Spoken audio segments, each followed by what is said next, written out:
नमस्कार, स्वागत है आप सभी का सुबह 9 बजे की तमाम अहम खबरों के साथ। मैं हूं प्रीति। एक नजर हेडलाइंस पर।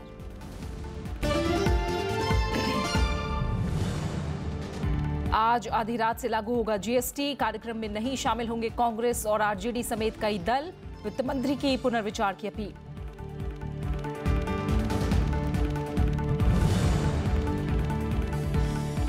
राष्ट्रपति चुनाव के लिए नामांकन पत्रों की जांच का काम पूरा। रामनाथ कोविंद और मीरा कुमार के अलावा सभी उम्मीदवारों के पर्चे खारिज। 5 अगस्त को उपराष्ट्रपति पद के लिए चुनाव।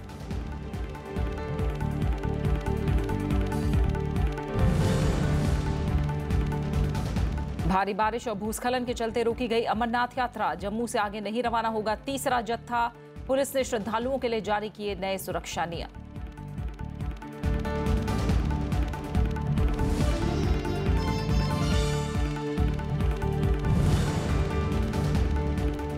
सीमाई इलाके में चीन की ओर से सड़क निर्माण पर भूटान ने जताया ऐतराज। द्विपक्षीय समझौतों का बताया उल्लंघन। सेना प्रमुख जनरल बिपिन रावत ने लिया हालात का जायजा।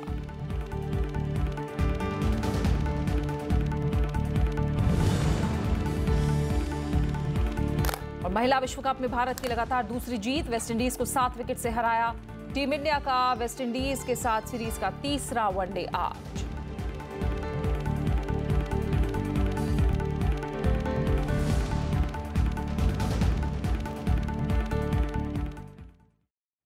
आज आधी रात से देश भर में जीएसटी लागू हो जाएगा। संसद के केंद्रीय कक्ष में आज आधी रात जीएसटी लॉन्च का कार्यक्रम होगा, जिसके बाद एक बाजार और एक टैक्स की व्यवस्था लागू हो जाएगी। कांग्रेस ने संसद के सेंट्रल हॉल में होने वाले समारोह में शामिल नहीं होने का फैसला किया है। हालांकि कांग्रेस ने जीएसटी का समर्थन किया है, लेकिन इसकी खामियों और कार्यक्रम के समय को लेकर आपत्ति जताई है। आरजेडी, टीएमसी और लेफ्ट समेत कुछ दल भी इस कार्यक्रम में शामिल नहीं होंगे। समाजवादी पार्टी कार्यक्रम में शामिल होने को लेकर आज फैसला करेगी। जीएसटी लागू करने के लिए 30 जून की रात संसद में होने वाले विशेष समारोह में शामिल होने को लेकर गुरुवार को कांग्रेस की बैठक हुई। कांग्रेस अध्यक्ष सोनिया गांधी और दूसरे कांग्रेस नेताओं ने पूर्व प्रधानमंत्री मनमोहन सिंह के साथ इस मसले पर चर्चा की। इसके बाद फैसला लिया गया कि कांग्रेस कार्यक्रम में शामिल नहीं होगी। हमारी पार्टी उसमें शामिल नहीं होगी। जो आधी रात को सेंट्रल हॉल में फंक्शन हुए हैं, वो आजादी से जुड़े हुए और आजादी की खुशियां मनाने में और आजादी का जश्न मनाने के लिए हुई हैं। कांग्रेस ने कार्यक्रम में शामिल नहीं होने की दूसरी वजह भी गिनाई। कांग्रेस का आरोप है कि केंद्र और राज्यों की बीजेपी सरकार किसानों की बदहाली और अल्पसंख्यकों पर हमले को लेकर गंभीर नहीं है।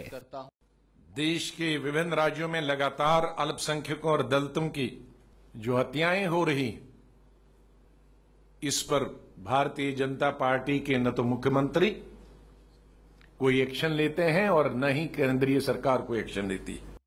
वाम दलों समेत कई दल भी इस समारोह में शामिल होने को लेकर असमंजस में हैं।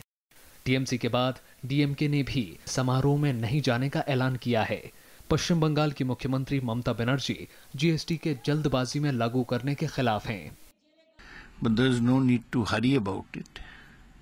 But they listen to no one and they are going ahead. As a mark of protest, the TMC will not attend the midnight session called on 30th June night. इधर सरकार जीएसटी लॉन्चिंग के कार्यक्रम को सफल बनाने में जुटी है। बुधवार को रात 10 बजे संसद भवन के सेंट्रल हॉल में जीएसटी लॉन्चिंग की रिहर्सल की। इस दौरान जीएसटी लागू करने की प्रक्रिया से जुड़ी तैयारियों का जायजा लिया गया। जीएसटी लागू करने का मुख्य कार्यक्रम शुक्रवार को रात 11 बजे शुरू होगा। इसमें राष्ट्रपति प्रणब मुखर्जी, प्रधानमंत्री नरेंद्र मोदी, वित्त मंत्री अरुण जेटली समेत कई केंद्रीय मंत्री, मुख्यमंत्री और नेता मौजूद रहेंगे। प्रणब गोस्वामी, राज्यसभा टीवी। इधर वित्त मंत्री अरुण जेटली ने जीएसटी को लेकर संसद में होने वाले कार्यक्रम में नहीं शामिल होने वाली पार्टियों से फैसले पर फिर विचार करने की अपील की है। उन्होंने कहा कि जीएसटी अकेले सरकार का फैसला नहीं है। इसमें सभी 31 राज्य सरकारें और केंद्र शासित प्रदेश भी शामिल रहे हैं और इस पर व्यापक चर्चा और फैसले की प्रक्रिया का हिस्सा रहे हैं। ऐसे में सभी को इस मौके पर साथ आना चाहिए। We believe this is probably the single most important taxation reform in the last 70 years, and I'm sure it will prove beneficial both to the economy and to the country itself. I hope every political party will reconsider and revisit its decision and be a party to the launch of a massive reform to which they have been themselves privy to. राष्ट्रपति चुनाव में अब रामनाथ कोविंद और मीरा कुमार के बीच ही मुकाबला बचा है। बाकी सभी उम्मीदवार मैदान से बाहर हो गए हैं। एनडीए उम्मीदवार लगातार प्रचार अभियान में जुटे हुए हैं, तो वहीं विपक्षी दलों के प्रत्याशी मीरा कुमार आज अहमदाबाद में साबरमती आश्रम से अपने प्रचार अभियान की शुरुआत करेंगी। राष्ट्रपति पद के लिए एनडीए उम्मीदवार रामनाथ कोविंद और विपक्षी दलों की उम्मीदवार मीरा कुमार को छोड़कर बाकी सभी उम्मीदवारों के नामांकन खारिज हो गए हैं। गुरुवार को नामांकन पत्रों की जांच के आधार पर चुनाव आयोग ने अन्य सभी उम्मीदवारों को अयोग्य करार दिया। ज्यादातर पर्चों में तकनीकी खामियां पाई गई। ज्यादातर को जमानत राशि जमा नहीं कराए जाने या प्रस्तावक और अनुमोदकों की औपचारिकताएं पूरी नहीं हो पाने के कारण खारिज कर दिया गया। दूसरी तरफ एनडीए उम्मीदवार रामनाथ कोविंद प्रचार अभियान में जुटे हुए हैं। गुरुवार को कोविंद हरियाणा और पंजाब के सांसदों और विधायकों का वोट अपने पक्ष में हासिल करने के लिए चंडीगढ़ और पंचकुला पहुंचे। उनका ये दौरा सफल भी रहा। हरियाणा की विपक्षी पार्टी इंडियन नेशनल लोकदल ने भी कोविंद का समर्थन कर दिया है। बीजेपी और अकाली दल के सांसद और विधायक पहले से ही उनके साथ हैं। इस मौके पर रामनाथ कोविंद ने कहा कि संविधान की सर्वोच्चता बनाए रखना एक बड़ी जिम्मेदारी है। उन्होंने कहा कि राष्ट्रीय हित के साथ साथ लोगों के कल्याण के मामले उनकी प्राथमिकता होंगे। राष्ट्रपति चुनाव के लिए 17 विपक्षी दलों की उम्मीदवार मीरा कुमार भी आज से प्रचार अभियान शुरू करेंगी। वो गुजरात में साबरमती आश्रम से अभियान शुरू करेंगी। मीरा कुमार गुरुवार को अहमदाबाद पहुंची। आज साबरमती आश्रम के दौरे के बाद वो अहमदाबाद के जिला कार्यालय में कांग्रेस विधायकों और अन्य नेताओं से मुलाकात करेंगी। राष्ट्रपति पद के लिए 17 जुलाई को वोट डालना है। Bureau report, Rajya Sabha TV. देश के नए उपराष्ट्रपति का चुनाव 5 अगस्त को होगा। चुनाव आयोग ने कल उपराष्ट्रपति चुनाव के कार्यक्रम का ऐलान कर दिया। अधिसूचना 4 जुलाई को जारी होगी। उपराष्ट्रपति मोहम्मद हामिद अंसारी का कार्यकाल 10 अगस्त को खत्म हो रहा है। चुनाव आयोग ने गुरुवार को उपराष्ट्रपति के चुनाव कार्यक्रम का ऐलान किया। इसके अनुसार मतदान 5 अगस्त को होगा। वोटिंग का समय सुबह 10 बजे से शाम 5 बजे तक है। उसी दिन वोटों की गिनती होगी। मतदान का समय सुबह 10 बजे से साढ़े 5 बजे तक। Date on which counting if required shall be taken is also 5 August 2017, that is Saturday. उपराष्ट्रपति चुनाव के लिए 4 जुलाई को अधिसूचना जारी होगी। 18 जुलाई को नामांकन का आखिरी दिन होगा। 19 जुलाई तक नामांकन पत्रों की जांच होगी। 21 जुलाई तक नाम वापस लिए जा सकते हैं। उपराष्ट्रपति चुनाव में राज्यसभा और लोकसभा के निर्वाचित और नामांकित सदस्य मतदान करते हैं। दोनों सदनों की सदस्य संख्या 790 है, लेकिन कुछ सीटें खाली हैं। निर्वाचन आयोग ने राज्यसभा के महासचिव शमशेर के शरीफ को रिटर्निंग अधिकारी नियुक्त किया है। उपराष्ट्रपति पद का निर्वाचन गुप्त मत के द्वारा होगा, अतः निर्वाचकों से अपेक्षा की जाती है कि वे निष्ठापूर्वक मत की गोपनीयता को बनाए रखें। The Vice President is elected by the members of the Electoral College, consisting of members of both houses of Parliament, in accordance with the system of proportional representation by means of the single transferable vote. उपराष्ट्रपति मोहम्मद हामिद अंसारी का कार्यकाल 10 अगस्त को खत्म हो रहा है। वो 2 कार्यकाल से इस पद पर हैं। प्रणव गोस्वामी, राज्यसभा टीवी। प्रधानमंत्री नरेंद्र मोदी ने देश में बढ़ती हिंसक घटनाओं पर गहरी निराशा जताई है। उन्होंने कहा कि गौरक्षा के नाम पर इंसान की हत्या को कभी मंजूर नहीं किया जा सकता और किसी को कानून हाथ में लेने का हक नहीं है। प्रधानमंत्री नरेंद्र मोदी गुरुवार को अहमदाबाद में साबरमती आश्रम में हुए कार्यक्रम में शामिल हुए। यहां उन्होंने चरखा चलाया और महात्मा गांधी के नए स्केच का अनावरण भी किया। इस मौके पर प्रधानमंत्री नरेंद्र मोदी ने देश में गोरक्षा के नाम पर लोगों की हत्या पर चिंता जताई। उन्होंने कहा कि किसी को कानून हाथ में लेने का हक नहीं है। क्या किसी इंसान को मारने का हमें हक मिल जाता है? क्या ये गौरव है? क्या ये गौरव अच्छा है? अहमदाबाद के बाद प्रधानमंत्री राजकोट पहुंचे। यहां उन्होंने रोड शो किया। इसमें हजारों लोग शामिल हुए। प्रधानमंत्री ने रेसकोर्स ग्राउंड पर सामाजिक अधिकारिता शिविर में दिव्यांगों को सहायक उपकरण वितरित किए। उन्होंने कहा, उनकी सरकार सभी वर्गों के लिए काम करने में जुटी है। भाइयों बहनों, ऐसी अनेक योजनाएं भारत सरकार ने गरीबों के लिए की। हमारा सपना है 2022 तक हिंदुस्तान के हर उस परिवार को अपना मकान हो। ये सपना पूरा करने के लिए हम आगे बढ़ रहे हैं। प्रधानमंत्री ने बाद में आजी डैम पर जल और सिंचाई परियोजना की शुरुआत की। नरेंद्र मोदी 2 दिन के गुजरात दौरे पर हैं। इस दौरान वो कई कार्यक्रमों में शामिल होंगे। Bureau report, Rajya Sabha TV. वहीं कांग्रेस उपाध्यक्ष राहुल गांधी ने प्रधानमंत्री के बयान को नाकाफी बताया है। उन्होंने ट्विटर पर लिखा कि ये देर से आया बयान है। राहुल गांधी के मुताबिक प्रधानमंत्री की कथनी और करनी में फर्क है। हुर्रियत कॉन्फ्रेंस के नेता सैयद अली शाह गिलानी को गुरुवार को फेमा कानून के तहत नोटिस जारी किया गया। गिलानी को 1 महीने में जवाब दाखिल करने के लिए कहा गया है। प्रवर्तन निदेशालय ने अलगाववादी नेता सैयद अली शाह गिलानी को गैर कानूनी तरीके से विदेशी मुद्रा रखने के लिए कारण बताओ नोटिस जारी किया है। ये notice foreign exchange management act यानी फेमा कानून के उल्लंघन के मामले में जारी किया गया है। एजेंसी ने गिलानी से पूछा कि बरामद की गई मुद्रा को क्यों न जब्त कर लिया जाए और उन पर जुर्माना क्यों न लगाया जाए। दरअसल इस मामले में गिलानी को पहले भी नोटिस जारी किए गए थे, लेकिन वो जांच एजेंसियों के सामने पूछताछ के लिए पेश नहीं हुए। इसी साल मार्च में एक बार फिर नोटिस जारी किया गया। गिलानी के वकील ने लिखित जवाब में विदेशी मुद्रा रखने के आरोपों को नकार दिया, जबकि गिलानी के चार्टेड अकाउंटेंट ने अपील में दस्तावेज सौंपकर विदेशी मुद्रा की वसूली और जब्ती की पुष्टि की है।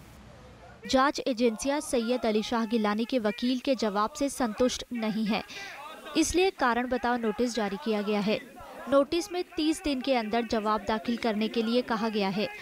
दरअसल आयकर विभाग ने 2002 में सैयद अली शाह गिलानी के घर पर छापेमारी की थी। इस दौरान विभाग को उनके घर से $10,000 की रकम बरामद हुई थी, जिसे हासिल करने और रखने का वैध जरिया नहीं बताया गया था। Bureau report, Rajya Sabha TV. Amarnath यात्रा के लिए पहलगाम और बालटाल के दोनों रास्तों पर खराब मौसम और भारी बारिश के चलते यात्रा को रोक दिया गया है, जबकि तीसरे जत्थे को जम्मू श्रीनगर राजमार्ग पर भूस्खलन के चलते जम्मू में ही रोक दिया गया है। इस दौरान एक व्यक्ति की मौत हो जाने की भी खबर है। पुलिस प्रशासन ने तीर्थयात्रियों के लिए नए सुरक्षा नियम भी जारी किए हैं। इन सबके बीच गुरुवार को अमरनाथ की पवित्र गुफा में कड़ी सुरक्षा के बीच 6000 से ज्यादा तीर्थयात्रियों ने बाबा बर्फानी के दर्शन किए। अमरनाथ यात्रा पिछले साल के 48 दिनों के मुकाबले इस बार 8 दिन कम होगी। यात्रा 7 अगस्त को खत्म हो जाएगी। खबरें जारी है, लौट रहे हैं एक छोटे से ब्रेक के बाद।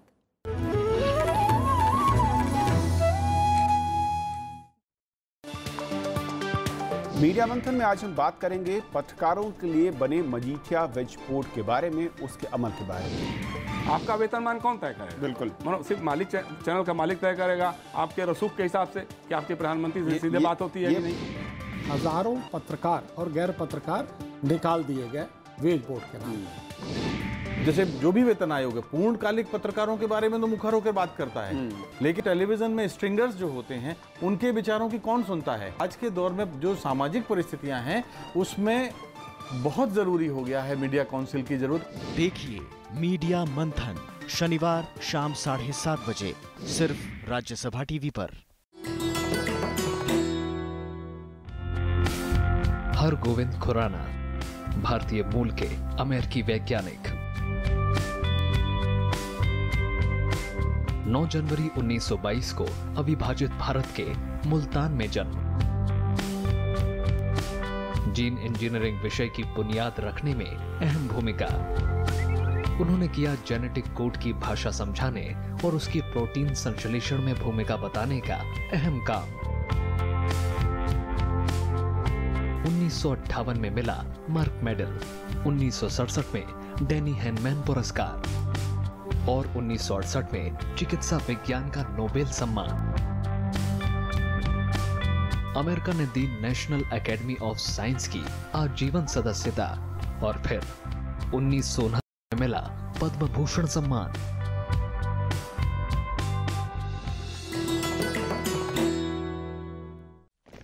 आजादी की जंग लड़ने वाले मेरे दोस्तों, आजादी चाहिए तो उसकी कीमत खून दे के चुकानी होगी। तुम मुझे खून दो, मैं तुम्हें आजादी दूंगा।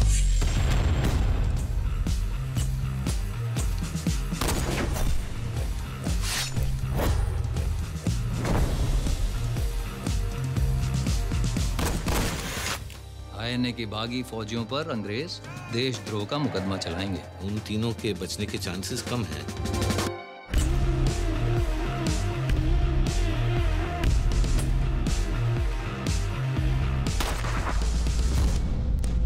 This trial and its judgment will be remembered throughout history.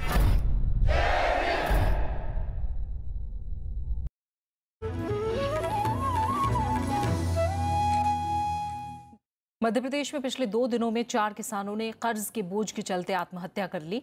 इनमें 2 किसानों ने मुख्यमंत्री की गृह जिले सीहोर में खुदकुशी की है। सीहोर में इस महीने में ही 9 किसान आत्महत्या कर चुके हैं।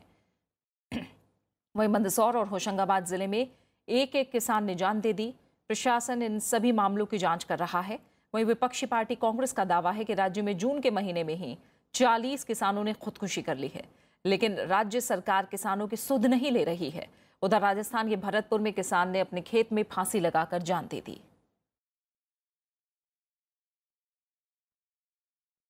केंद्र ने कर्नाटक को सूखा राहत के लिए 795.54 करोड़ रुपए देने का ऐलान किया है। इससे उन किसानों की मदद होगी जिनके पिछले साल सूखे के चलते रबी फसल बर्बाद हो गई थी। गृहमंत्री राजनाथ सिंह की अगुवाई वाली समिति ने गुरुवार को यह फैसला लिया। राज्य सरकार ने 3,310 करोड़ रुपए की मांग की थी।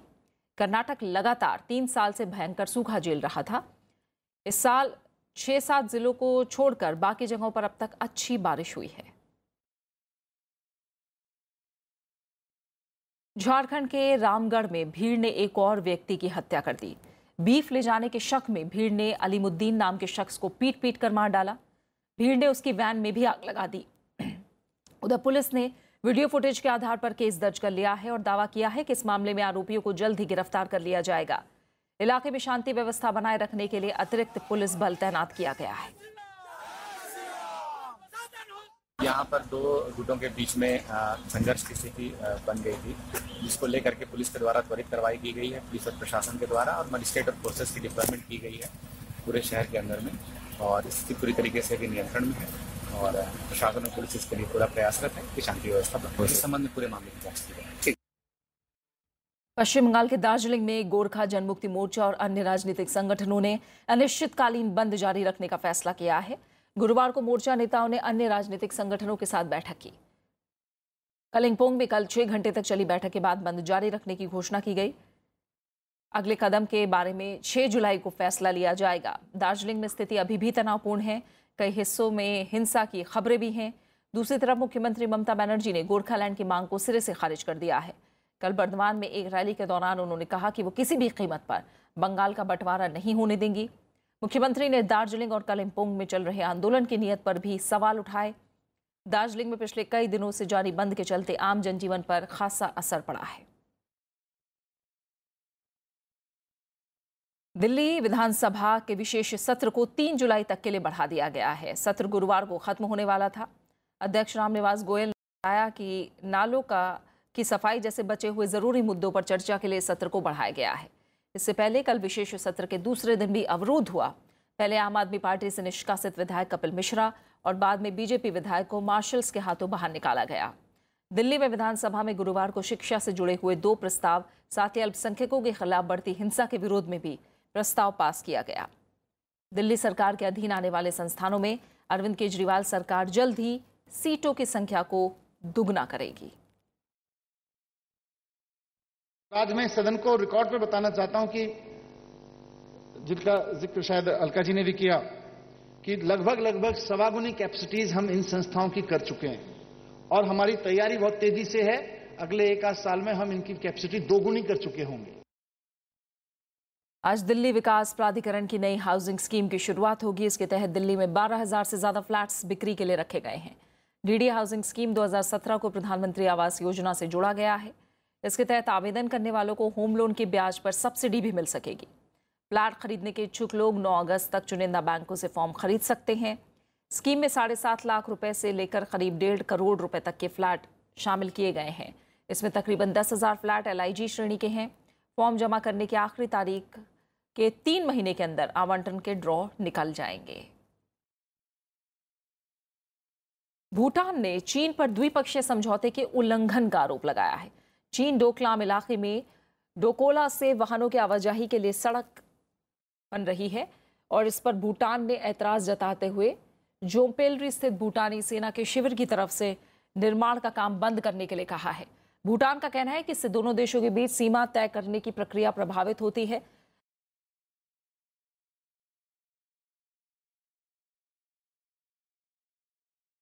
दो दिन के सिक्किम दौरे पर हैं। गुरुवार को उन्होंने सीमाई इलाके में सुरक्षा व्यवस्था का जायजा भी लिया। बिपिन रावत ने 17 माउंटेन डिवीजन में सीमा पर तनावपूर्ण स्थिति के बारे में भी जानकारी ली। 17 माउंटेन डिवीजन सिक्किम सेक्टर में चीन भारत सीमा की सुरक्षा का जिम्मा संभालता है।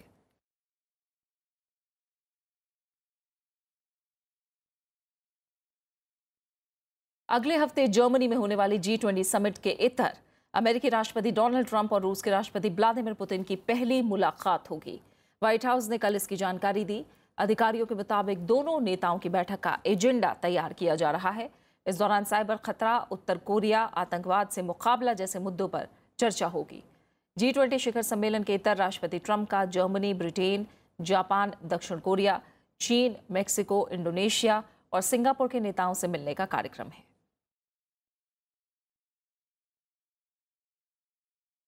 ब्रिटेन की प्रधानमंत्री टेरेसा मे की कंजर्वेटिव पार्टी ने विश्वास मत हासिल कर लिया है। चुनाव परिणाम के बाद कंजर्वेटिव पार्टी ने डेमोक्रेटिक यूनियनिस्ट पार्टी के समर्थन से सरकार बनाने की बात कही थी। 650 सदस्यों वाली संसद में उनके पक्ष में 323 वोट पड़े और विपक्ष में 309 वोट डाले गए। बहुमत नहीं मिलने की वजह से उनकी सरकार गिरने की अटकलें थीं। 8 जून को हुए आम चुनाव में कंजर्वेटिव पार्टी को 318 सीटें मिली थी, जबकि बहुमत के लिए 326 सीटें चाहिए थी। विपक्षी लेबर पार्टी को 262 सीटें मिली थीं।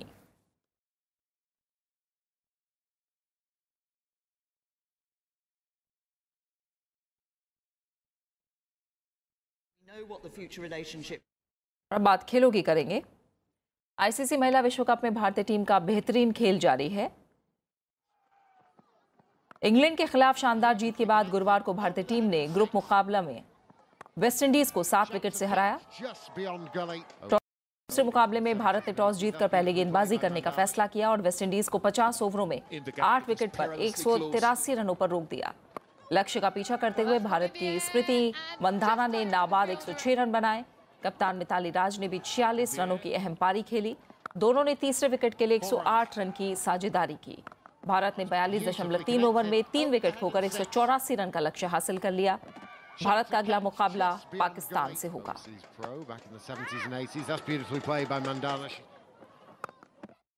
वहीं भारत और वेस्टइंडीज के बीच चल रही 5 वनडे मैचों की सीरीज का तीसरा वनडे आज एंटीगा के sir Vivian Richards north south stadium में खेला जाएगा। टीम इंडिया की नजरें अब तीसरे वनडे में भी एक आसान जीत हासिल करने पर हैं। आज खेले जाने वाले मैच में युवा बल्लेबाज ऋषभ पंत को मौका मिल सकता है। विराट कोहली पिछले मैच के बाद इसके संकेत दे चुके थे। दूसरे वनडे में भारत ने वेस्टइंडीज को 105 रन से शिकस्त दी थी। दूसरे मैच में शिखर धवन और अजिंक्य रहाणे ने टीम को अच्छी शुरुआत दी थी। रहाणे ने शानदार बल्लेबाजी करते हुए शतक जड़ा था। वहीं कप्तान विराट कोहली ने बल्ले से खूब रन बटोरे थे। 5 मैचों की सीरीज में भारत 1-0 से बढ़त लिए हुए है, जबकि पहला मैच बारिश के चलते रद्द हो गया था। आज़ादी के आंदोलन से जुड़े अध्याय अब फिल्म के जरिए लोगों तक पहुंचाने का सिलसिला शुरू हो रहा है। इस कड़ी में राज्यसभा टीवी ने आज़ाद हिंद फौज के 3 सेनानियों पर 1945 की मशहूर लाल किला ट्रायल पर फिल्म का निर्माण किया है। कल दिल्ली के बाद मुंबई में भी फिल्म का ट्रेलर जारी किया गया। फिल्म का निर्देशक जाने माने निर्देशक तिग्मांशु धूलिया ने किया है।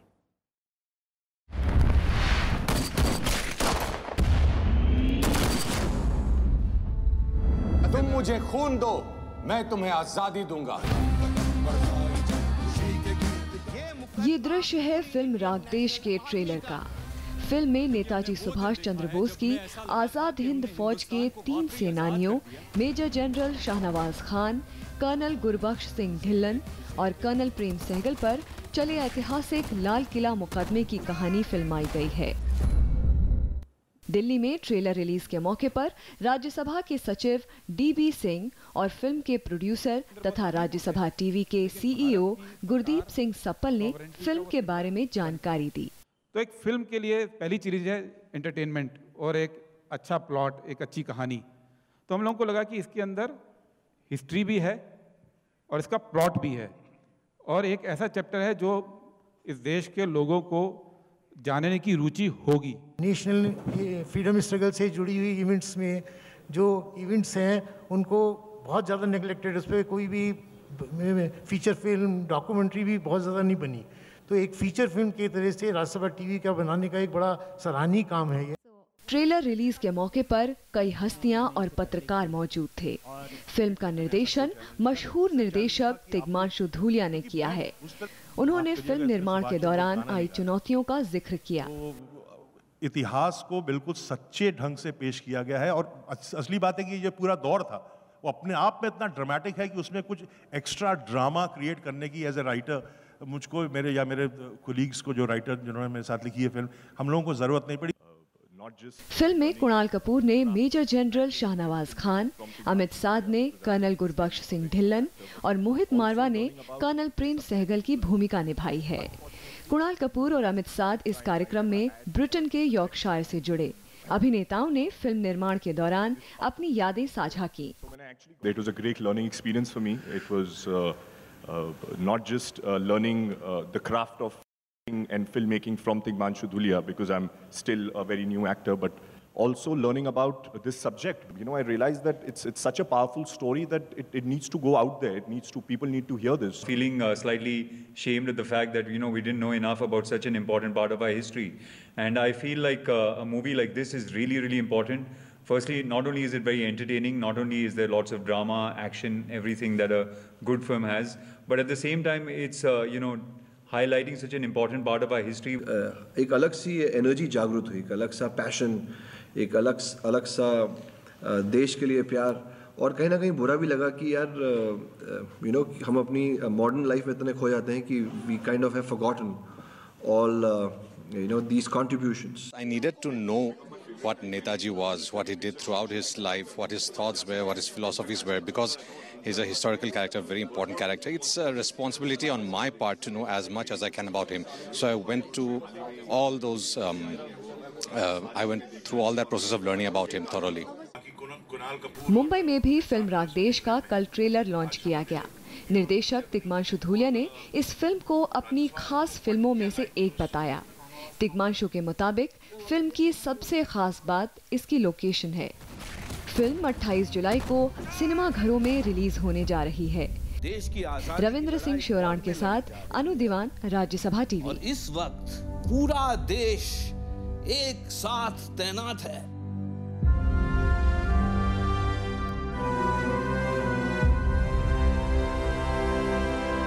This trial and its judgment shall be remembered throughout history. स्वतंत्रता संग्राम की नींव रखने वाले दादा भाई नौरोजी की आज पुण्यतिथि है। उनका जन्म 4 सितंबर 1885 को मुंबई के पारसी परिवार में हुआ।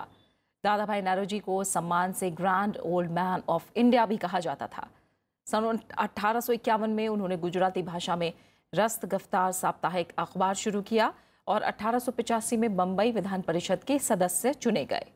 सन 1886 में दादा भाई फिंसबरी इलाके से संसद के लिए भी निर्वाचित हुए। इसी साल उन्हें इंडियन नेशनल कांग्रेस का अध्यक्ष बनाया गया।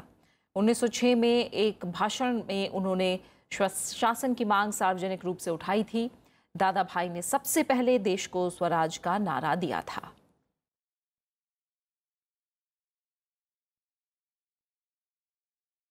और आखिर में हेडलाइंस।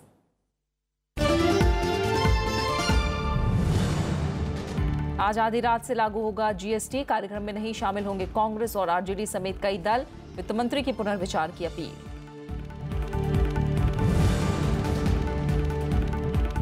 राष्ट्रपति चुनाव के लिए नामांकन पत्रों की जांच का काम पूरा। रामनाथ कोविंद और मीरा कुमार के अलावा सभी उम्मीदवारों के पर्चे खारिज। 5 अगस्त को उपराष्ट्रपति पद के लिए चुनाव।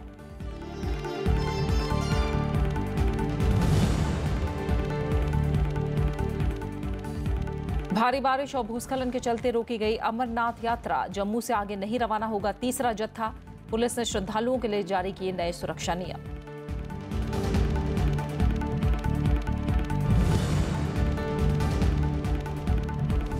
सीमाई इलाके में चीन की ओर से सड़क निर्माण पर भूटान ने जताया ऐतराज। द्विपक्षीय समझौतों का बताया उल्लंघन। सेना प्रमुख जनरल बिपिन रावत ने लिया हालात का जायजा।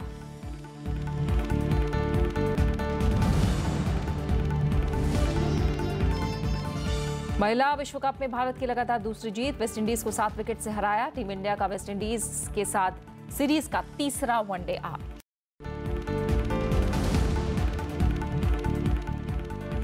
और फिलहाल खबरों में इतना ही। आगे आप देख सकते हैं ग्राउंड रिपोर्ट। नमस्कार।